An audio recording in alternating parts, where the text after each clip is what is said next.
আসসালামু আলাইকুম। আশা করছি সবাই সুস্থ আছেন। আজকে আমরা আলোচনা করব দ্বিতীয় অধ্যায়, পদার্থবিজ্ঞানের দ্বিতীয় অধ্যায়, গতি এর দ্বিতীয় পর্ব নিয়ে। আজকে আমাদের আলোচ্য বিষয়গুলো হচ্ছে সমীকরণ সংক্রান্ত কিছু শব্দ এবং তার সংক্রান্ত কিছু চিহ্ন, গতির সমীকরণসমূহ। প্রথমেই বলে রাখি যে সমীকরণের কিছু প্রতিপাদন রয়েছে, সেই প্রতিপাদনগুলো আমাদের প্রয়োজন হবে না। তাই হচ্ছে এই প্রতিপাদনগুলো আমরা এই ভিডিওতে স্কিপ করে যাচ্ছি, শুধুমাত্র সমীকরণগুলোর সাথে পরিচিত হয়ে নিব।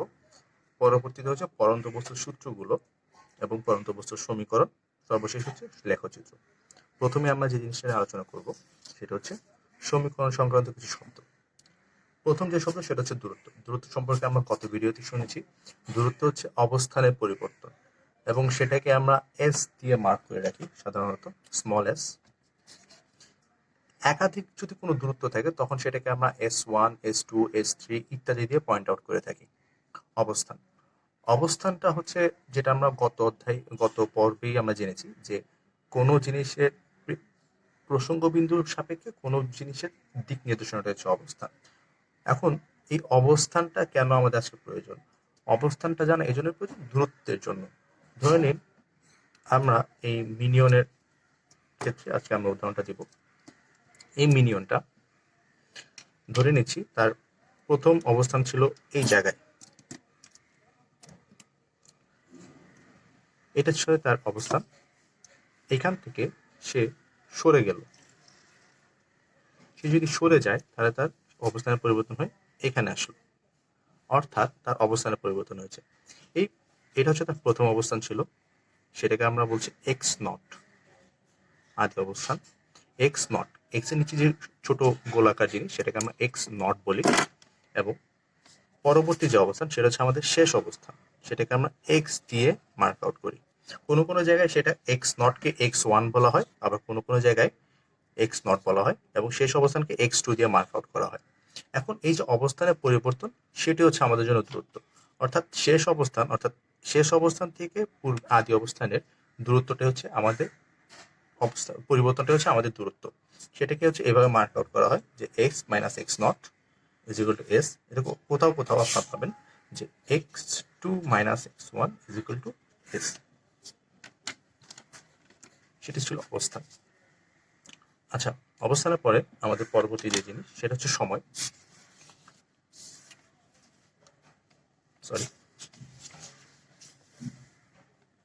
সেটা হচ্ছে সময়।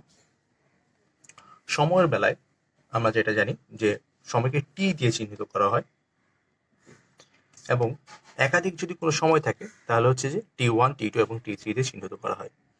এখানে সময়ের পরিবর্তনটা একটা বিরাট একটা ফ্যাক্টর, কারণ হচ্ছে সময়ের পরিবর্তনের সাপেক্ষে কি আমরা দূরত্বটা নির্ণয় করি বা আমাদের যে বেগ বা ত্বরণ সেগুলো সময়ের পরিবর্তনের সাপেক্ষে নির্ণয় করি। তাই সময়ের পরিবর্তনকে আমরা যেটা ভাবে মিন করি সেটা হচ্ছে শেষ থেকে শুরুটা বিয়োগ দিব, সেটা হচ্ছে আমাদের সময়ের পরিবর্তন।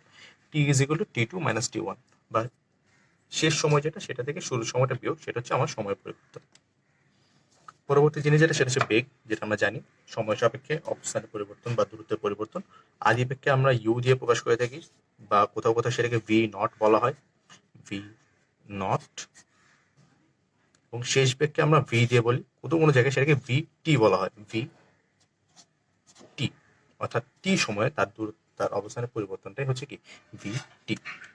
সেটা ছিল বেগের পরিচিতি। এখন হচ্ছে বেগের পর যেটা থাকে সেটা হচ্ছে ত্বরণ। অবশ্যই ত্বরণ হচ্ছে সময় সাপেক্ষে বেগের পরিবর্তন, যেটা আমরা আগেই পড়েছি। বেগের পরিবর্তন হচ্ছে শেষ বেগ বিয়োগ আদি বেগ, অর্থাৎ ভি মাইনাস ইউ ভাগ সময়। সময়ের সাপেক্ষে বেগের পরিবর্তনটা হচ্ছে আমাদের ত্বরণ। গড় দ্রুতি আমাদের আজকের বিষয়টাতে একটু নতুন। গড় মানে আমরা যেটা জানি যে সমষ্টি ভাগ দুই বা টোটাল সংখ্যা। দ্রুতি মানে আমরা জানি বেগ, অর্থাৎ আমাদের টোটাল যে বেগ, ধরে নিন আমার টোটাল বেগ হবে, শুরুর বেগ ছিল ইউ এবং শেষ বেগ ছিল ভি। আমাদের কাছে দুইটা বেগ রয়েছে, এই দুইটা বেগের সমষ্টি ভাগ দুইটা বেগ, এটা হচ্ছে আমার গড় বেগের স্বাভাবিক যে সূত্র সেটাকে আমরা ভি দিয়ে প্রকাশ করে থাকি, ক্যাপিটাল ভি, অথবা কোথাও কোথাও সেটা ভি বার হিসেবে থাকে। ভি বারকে ফিজিক্সের ভাষায় বলা হয় যে মোট দূরত্ব ভাগ সময় অথবা অতিক্রান্ত দূরত্ব ভাগ সময়। V bar is equal to S by T. গড় ত্রুটি। এই সূত্রতে যাওয়ার আগে আমাদের এটা বোঝা দরকার, যদি আমাদের প্রশ্নে কোনো বেগ উল্লেখ না থাকে যে এটা শেষ বেগ নাকি আদি বেগ, তখন আমাদেরকে ধরে নিতে হবে যে সেটা হচ্ছে আমাদের গড় বেগ বা গড় ত্রুটি। তখন ভি বারটা হয়ে যায় ভি। যদি কোনো বেগ দেয়া উল্লেখ করা না থাকে যে সেটা আদি বেগ না শেষ বেগ, সেটা যদি উল্লেখ করা না থাকে, তখন হচ্ছে যে বেগটা দেওয়া থাকবে সেটা আমাদের গড় বেগ, এবং সেটাকে আমরা ভি হিসেবে উল্লেখ করব, এবং তখন আমরা এটা লিখতে পারবো যে S is equal to V T. যদি কোনো বেগ উল্লেখ না থাকে, শেষ বেগ বা আদি বেগ, এটা যদি উল্লেখিত না থাকে, তখনই হচ্ছে আমরা এই জিনিস নিতে পারবো। তাহলে একবার আমরা রিক্যাপ করি যে আমরা কি কি বিষয় সম্পর্কে জানলাম এখন পর্যন্ত। প্রথমে আমরা জেনেছি দূরত্ব সম্পর্কে, পরবর্তীতে আমরা জেনেছি অবস্থান সম্পর্কে, এরপরে সময়, এরপরে বেগ, এবং সর্বশেষ যেটা জেনেছি ত্বরণ ও গড় ত্রুটি। এই জিনিসগুলো নিয়ে আসলে আমাদের গতির সমীকরণগুলো গঠিত। এই নিয়ে আমরা চলে যাচ্ছি আমাদের পরবর্তী অপশন, সেটা হচ্ছে যে গতির সমীকরণ। আমরা প্রথমে যেটা বলেছি যে আমরা সমীকরণের প্রতিপাদনগুলো আলোচনা করবো না, কারণ এটা আমাদের মোটামুটি লাগেই না, বলতে গেলে কোনো পরীক্ষাতেও আসে না বা আমাদের প্রয়োজন পড়ে না। এই জন্য হচ্ছে আমরা সমীকরণগুলোর সাথে ইন্ট্রোডিউস হয়ে নিব শুধুমাত্র। প্রথম সমীকরণ হচ্ছে v is equal to u t, শেষ বেগ সমান সমান শুরু বেগ প্লাস ত্বরণ গুণ সময়। যদি কোনো কারণে আমার বস্তুটা স্থির অবস্থানে থাকে, তখন ইউ অর্থাৎ স্থির থাকলে আমার শুরু বেগ ইউ ইজ ইকুয়াল টু 0 হয়, তখন সেটা হয়ে যায় ভি ইজ ইকুয়াল টু এ টি। স্থির অবস্থান থেকে চলমান চলতে শুরু করলে তখন আমার আদি বেগটা থাকে 0, তখন ইউ ইজ ইকুয়াল টু 0, তখন আমার সমীকরণটা হয়ে যায় ভি ইজ ইকুয়াল টু এ টি। সবসময় যে স্থির অবস্থান থেকে শুরু হয় তেমনটা না, একটা গাড়ি চলমান থাকতে পারে, চলমান থাকতে থাকতে তার বেগের পরিবর্তন হতে পারে। যাই হোক, পরবর্তী যে সূত্র সেটা হচ্ছে দূরত্বের S is equal to you plus V by T 2 into T. স্বাভাবিকভাবে এটা হচ্ছে আমাদের গড় ত্রুটি, অর্থাৎ S is equal to V bar into T. এটাও হতে পারে, কোনো এক এক জায়গায় এক একভাবে সেটাকে ইন্ট্রোডিউস করা হয়েছে। পরবর্তী যেটা, সেটা প্রায় বেশিরভাগ সময় ইউজ হয়, সেটা হচ্ছে s is equal to u t plus half a t square. এর বেলাতেও সেম, যদি আমাদের স্থির অবস্থান থেকে শুরু হয় তাহলে আমার ইউ ইজ ইকুয়াল টু 0, তখন সেটা হয়ে যায় s is equal to half a t square. এবং সর্বশেষ যেটা v square is equal to u square plus 2as, এর বেলা তো সেম, যদি স্থির অবস্থান থেকে শুরু হয় তাহলে ইউ 0 থাকে, ইউ যদি 0 থাকে তাহলে V square is equal two 2as। এরকম আপনাদের কাছে যখন প্রশ্নটা আসবে, তখন আপনাদেরকে শুরুতে যেটা করতে হবে, আপনাকে ফাইন্ড আউট করতে হবে আপনার কাছে কি কি অপশন অ্যাভেলেবেল আছে। আপনাকে শেষ বেগ দিয়েছে কিনা, আপনাকে আদি বেগ দিয়েছে কিনা, আপনাকে দূরত্ব দিয়েছে কিনা, ত্বরণ দিয়েছে কিনা, সময় দিয়েছে কিনা। এই অপশনগুলো ফাইন্ড আউট করার পরে আপনি হচ্ছে যে সমীকরণটা সিলেক্ট করতে পারবেন, কোন সমীকরণটা দিয়ে আপনি করবেন। যেমন ধরুন এই সমীকরণে আপনাকে দূরত্ব দেওয়া নেই, যদি আপনার কাছে ত্বরণ থাকে, সময় থাকে এবং কোন একটা বেগ দেওয়া থাকে, তখন আপনি আরেকটা বেগ নির্ণয় করবেন। সেই বেগটা নির্ণয়ের সাপেক্ষে আরেকটা সূত্র ইউজ করে আপনি হচ্ছে সরণের মান বের করতে পারবেন। অর্থাৎ আপনার প্রশ্নে কি কি দেওয়া আছে সেটার উপর ভিত্তি করে আপনি হচ্ছে সমীকরণটাকে সিলেক্ট করবেন, আপনি কোন সমীকরণ ইউজ করে আপনার সমস্যার সমাধান করবেন। এর জন্য হচ্ছে যে আপনাকে বুঝতে হবে যে আপনাকে কি কি দেওয়া আছে। এই জন্য হচ্ছে আমাদের এটা বোঝা দরকার যে কি গতির সমীকরণের সাথে কি কি শব্দ এবং কি কি চিহ্ন রিলেটেড রয়েছে। এটা ছিল আমাদের গতির সমীকরণ। আমরা আগে বারবার বলছি যে যেহেতু সমীকরণের প্রতিপাদনগুলো আমাদের তেমনটা প্রয়োজন হয় না, তাই আমরা শুধুমাত্র ইন্ট্রোডিউস করে যাচ্ছি। সমীকরণগুলোর সাথে আমরা ইন্ট্রোডিউস হলাম। পরবর্তী যে অপশন সেটা হচ্ছে আমাদের পরন্ত বস্তু সূত্র। পরন্ত বস্তু বলতে আমরা কি বুঝি সেটা আগে বুঝিনি। পরন্ত বস্তু হচ্ছে উপর থেকে নিচে নামা। উপর থেকে নিচে নামাটাকে, যে কোনো বস্তু যদি উপর থেকে নিচে আসে সেটা হচ্ছে পরন্ত বলি। এবং সেখানে খুব ভাইটাল একটা ফ্যাক্ট যেটা, সেটা হচ্ছে মুক্তভাবে পড়তে হবে। মুক্তভাবে বলতে সেটা কোনো বাধার সম্মুখীন হতে পারবে না, অর্থাৎ আপনি তাকে সুতা দিয়ে আটকিয়ে নিচে ফেলতে পারবেন না। সেটা একদম যে কোনো ধরনের বাধা ছাড়া নিচে পড়তে থাকতে হবে। তখনই হচ্ছে যে আমাদের পরন্ত বস্তু সূত্রগুলো আমরা সেটাতে অ্যাপ্লাই করতে পারবো। দেখুন, বাতাসও কিন্তু এক ধরনের বাধা। তাই পরন্ত বস্তু সূত্রগুলো এমন একটা অবস্থার মধ্যে অ্যাপ্লিকেবল যেখানে কোনো ধরনের বাধা নেই, এবং সেখানে সে উপর থেকে নিচে কোনো ধরনের বাধা ছাড়া পড়তে হবে। সেখানে বাতাসে বাধা থাকবে না, সেখানে অন্য কোনো ধরনের বাধা থাকবে না। বাতাস বাধা দেয় এই জন্য হচ্ছে যে বাতাসকেও সেখান মানে স্বাভাবিক অবস্থায় পরন্ত বস্তু সূত্র, যেমন আমার ছাদের থেকে কোনো একটা জিনিস নিচে ফেলে দিলেও তখন কিন্তু পরন্ত বস্তু সূত্রগুলো অ্যাপ্লাই হয়, কিন্তু যে থিওরিটিক্যালি বা তাত্ত্বিকভাবে সেটা অ্যাপ্লিকেবল না। যাই হোক, পরন্ত বস্তুর সূত্রগুলো হচ্ছে যে অ্যাপ্লাই করতে গেলে আমাদেরকে যেটা বুঝতে হবে, কোনো বাধা ছাড়া উপর থেকে নিচে নামতে থাকতে হবে বস্তুকে, একদম বাধা ছাড়া। এই জিনিসটা আপনাকে মাথায় রাখতে হবে যে বাধা ছাড়া আমরা যে হিসাব নিকাশগুলো করব, আমাদের যে সমস্যাগুলো দেওয়া থাকবে সেখানে কোনো বাধার উল্লেখ থাকবে না। পরন্ত বস্তু জিনিসটা বোঝার আগে আমাদেরকে যে জিনিসটা বেশি বুঝতে হবে সেটা হচ্ছে অভিকর্ষ। অভিকর্ষ নিয়ে আপনাদের আলাদা একটা চ্যাপ্টারই রয়েছে, তাই এই জায়গাতে আমরা শুধুমাত্র অভিকর্ষের পরিচিতিটা দিয়ে যাব। অভিকর্ষের আরেক নাম হচ্ছে মধ্যাকর্ষণ। মাটি থেকে উপরে থাকা যে কোনো বস্তুকে পৃথিবী যে বলটা দিয়ে আকর্ষণ করে সেটাই হচ্ছে অভিকর্ষ। আমরা জানি মহাকর্ষ নামে একটা জিনিস রয়েছে। মহাকর্ষ হচ্ছে যে কোনো দুটি বস্তুর মধ্যে ওখানে আকর্ষণ বল। ওই যে কোনো দুটো বস্তুর মধ্যে একটি বস্তু যদি পৃথিবী হয় তখন সেই মহাকর্ষ বলের নামকরণটা হয়ে যায় অভিকর্ষ বল। এবং অভিকর্ষ বলটা কাজ করে যখন আপনি মাটি থেকে উপরে থাকবেন। মাটি থেকে উপরে থাকা অবস্থায় যে কোনো বস্তুর উপর ও পৃথিবীর একটা বল কাজ করে, আকর্ষণ বল কাজ করে, এবং সেই বলটাই হচ্ছে আমাদের অভিকর্ষ বল। এখানে যে জিনিসটা উল্লেখিত রয়েছে মাটি থেকে উপরে, মাটির সাথে লেগে থাকলে আপনার উপর অভিকর্ষ বলটা থাকবে 0। আপনি যখন মাটির থেকে উপরে থাকবেন তখন হচ্ছে আপনার উপর অভিকর্ষ বলটা কাজ করবে। এই অভিকর্ষের প্রভাবে বস্তু উপর থেকে নিচে পড়তে থাকে। যেমন আমরা দেখি যে উপরের দিকে কোনো বস্তু ছুড়ে দিলে সেটা উপরের দিকে না যেতে থেকে কিছুটা দূর যে আবার নিচে পড়ে যায়, সেটা কারণ হচ্ছে এই অভিকর্ষ। একটা জিনিস মাথায় রাখবেন, অভিকর্ষ সবসময় উপর থেকে নিচের দিকে কাজ করে। যদি আপনি নিচের থেকে উপরের দিকে যান তখন সেটা নেগেটিভ হয়ে যায়, অর্থাৎ ঋণাত্মক হয়ে যায়। তখন অভিকর্ষ বলের বিপরীতে কাজ করবেন। অভিকর্ষ বলটা সবসময় উপর থেকে নিচের দিকে কাজ করে। এই ছিল অভিকর্ষ। এই অভিকর্ষ বলের প্রভাবে একটা জিনিস উৎপন্ন হয়, সেটা হচ্ছে অভিকর্ষজ ত্বরণ। এই বলের প্রভাবে অভিকর্ষজ ত্বরণ তৈরি হয়। অভিকর্ষের প্রভাবে পরন্ত বস্তুর বেগ বৃদ্ধি পায় এবং সেই বেগ বৃদ্ধিটাকেই অভিকর্ষজ ত্বরণ বলে। অভিকর্ষজ ত্বরণটা হচ্ছে অভিকর্ষ বলের, অর্থাৎ পৃথিবীর আকর্ষণের প্রভাবে পরন্ত বস্তুর যে বেগটা বৃদ্ধি পায় সেটা হচ্ছে অভিকর্ষজ ত্বরণ। এবং এই অভিকর্ষজ ত্বরণকে জি দ্বারা প্রকাশ করা হয়। জি এর সূত্র হচ্ছে capital G capital M divided by r square. Capital G হচ্ছে মহাকর্ষ ধ্রুবক, ক্যাপিটাল এম এর মান হচ্ছে পৃথিবীর ভর, এবং আর হচ্ছে পৃথিবীর ব্যাসার্ধ। এগুলো স্পেসিফিক কিছু মান রয়েছে, সেই মানগুলো আপনার বই পেয়ে যাবেন। জি এর একাধিক মান রয়েছে, কারণ হচ্ছে পৃথিবী আমরা জানি কমলা লেবুর মতো। এই কমলা লেবুর কারণে আমাদের আর এর মানটা এক এক জায়গায় এক এক রকম। তাই আমাদেরকে একটা আদর্শ মান নিয়ে কাজ করতে হবে, এবং সেই আদর্শ মানটা হচ্ছে 9.81। আগেই বলেছি অভিকর্ষ মহাকর্ষ নিয়ে আপনাদের আলাদা একটা চ্যাপ্টার রয়েছে, সেই চ্যাপ্টারে আপনাদের সাথে বিশদ আলোচনা করা হবে এগুলো নিয়ে। এই চ্যাপ্টারে শুধুমাত্র পরিচিতিটা দিয়ে দেওয়া হচ্ছে।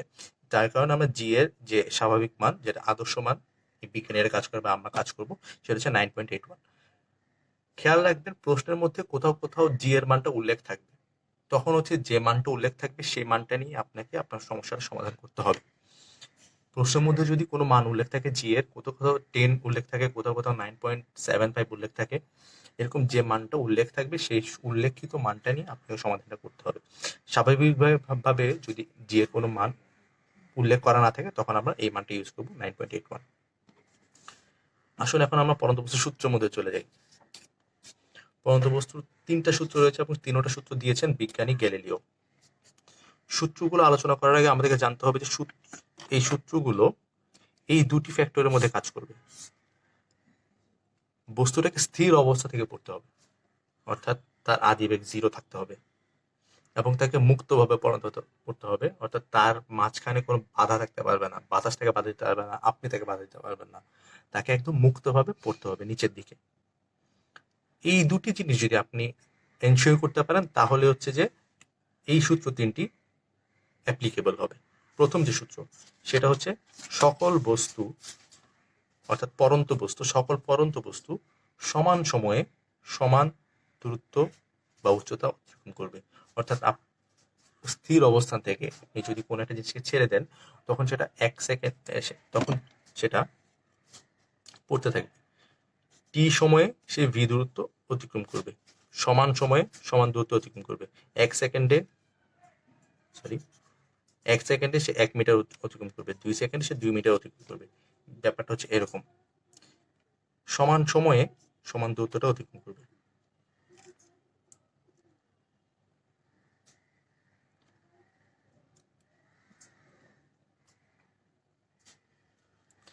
যে কোনো দুটি বস্তু যদি আপনি একসাথে ছেড়ে দেন, এরকম আরেকটা বস্তু যদি ছেড়ে দেন, তারা একই সময়ে একই দূরত্বটা অতিক্রম করবে, কেউ আগে বা কেউ পরে যাবে না। অর্থাৎ আপনি যদি একটা লোহার বস্তু এবং একটা পালককে যদি একসাথে ছেড়ে দেন, তখনও তারা একই সময়ে একই দূরত্বটা অতিক্রম করবে, যদি আপনি এই দুটো জিনিস এনশিওর করতে পারেন।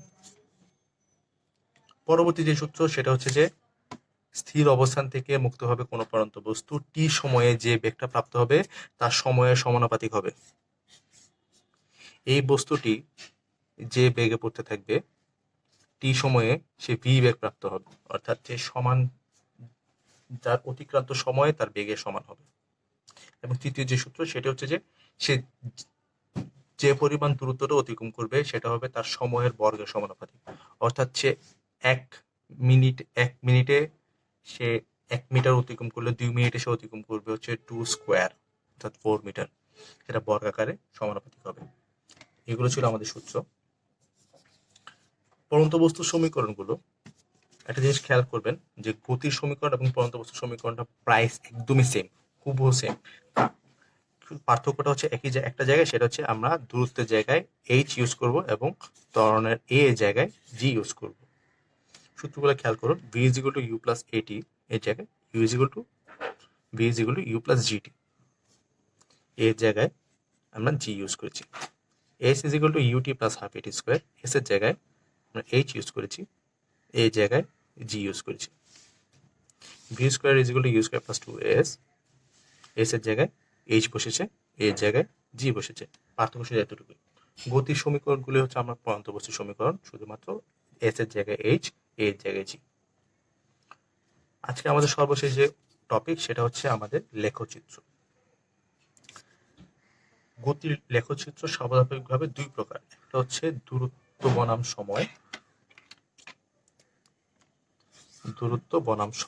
একটা হচ্ছে বেগ বনাম সময়।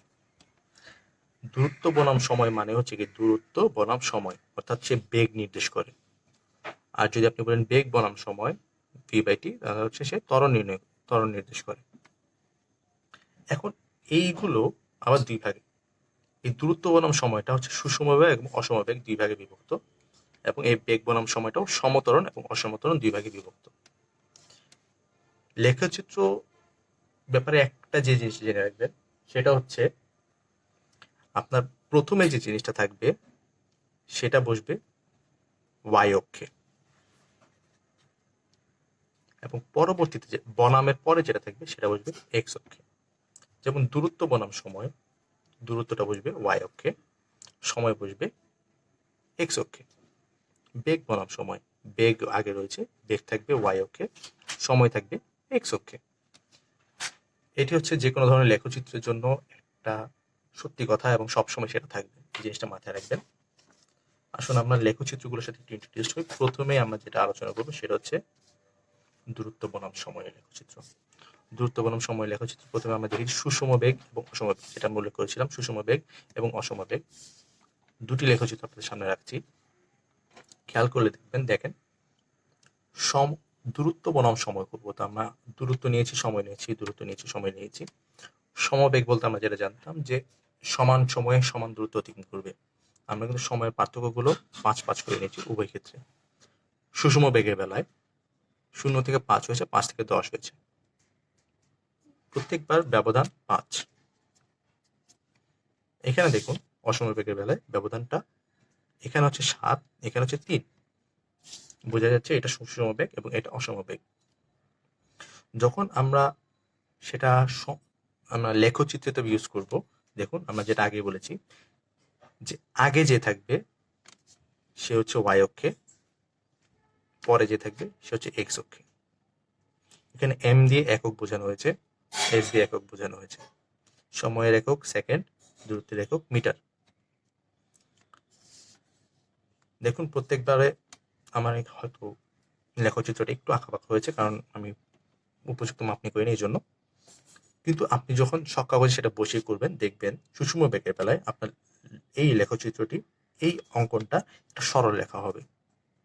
কিন্তু যদি যখন আপনি অসম বেগের বেলায় যাবেন, তখন সেটা একটা বক্ররেখা হবে। আপনি হয়তো এখনই খেয়াল করবেন যে এটি একটি স্ট্রেট লাইনের মতো দেখাচ্ছে এবং সেটা এখানে গিয়ে একটু বাঁকা হয়ে যাচ্ছে। আপনি এগুলো থেকে হচ্ছে আপনার বেগ নির্ণয় করতে পারবেন। এই যে দেখুন, ভি ইজ ইকুয়াল টু কি পরিমাণ দূরত্ব অতিক্রম করছে এবং কতটুকু সময় অতিক্রম করছে, সেটা আপনি ইউজ করলেই আপনি বেগটা নির্ণয় করতে পারবেন। অর্থাৎ দূরত্ব বনাম সময় লেখচিত্র থেকে আমরা বেগ নির্ণয় করতে পারবো। এবং সর্বশেষ যেটা থাকে সেটা হচ্ছে আমাদের বেগ বনাম সময়ের যে লেখচিত্র, সেটা বেগ আগে বসেছে y অক্ষে এবং সময় x অক্ষে। আমরা কিছু সময় নিয়ে নিয়েছি, 0, 5, 10, 15, 0, 5, 10, 15। সমবেগ বলতে আমরা যেটা জানি যে একই সময়ে একই দূরত্ব অতিক্রম করবে। দেখুন 0 থেকে 5, পার্থক্য 5, এখানে পার্থক্য 5, পার্থক্য 5, কিন্তু এখানে 3, এখানে 7, এখানে 15, অর্থাৎ এটা অসমবেগ এবং এটা সমবেগ। আপনি যখন মানগুলো লেখচিত্রে বসাবেন, স্বাভাবিকভাবে যেটা সম তারা একটা সরলরেখায় আসবে, কিন্তু অসময়ের বেলায় সেটা একটু বক্ররেখার মতো যাবে। এখান থেকে আপনি যেটা নির্ণয় করতে পারবেন, আপনি ভি বাই টি, এটা মানে আমরা জানি ত্বরণ, অর্থাৎ বেগ বনাম সময় লেখচিত্রে আমরা ত্বরণ নির্ণয় করতে পারব। তো এই ছিল আমাদের তৃতীয় পর্বের সকল আলোচনা। আশা করছি আপনারা সবাই ভালো থাকবেন, সুস্থ থাকবেন। ধন্যবাদ।